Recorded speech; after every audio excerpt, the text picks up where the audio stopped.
بسم الله الرحمن الرحيم. اللهم صل على محمد وآل محمد. يا مفزعي عند كربتي، ويا غوثي عند شدتي، إليك فزعت وبك استغاثت، وبك لذت لا ألوذ بسواك، ولا أطلب الفرج إلا منك. فأغثني وفرج عني، يا من يقبل اليسير ويعفو عن الكثير.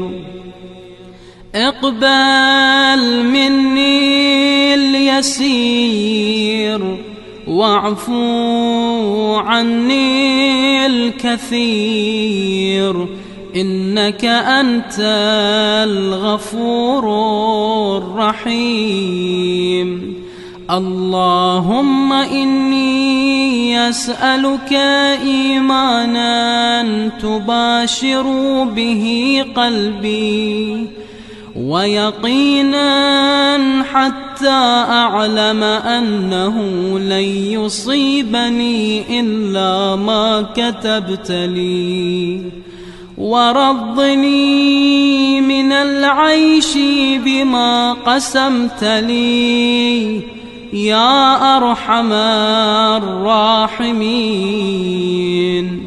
يا عدتي في كربتي، ويا صاحبي في شدتي، ويا ولي في نعمتي، ويا غايتي في رغبتي.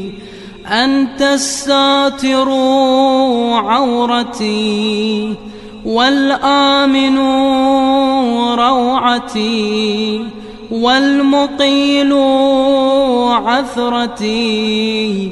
فاغفر لي خطيئتي يا أرحم الراحمين.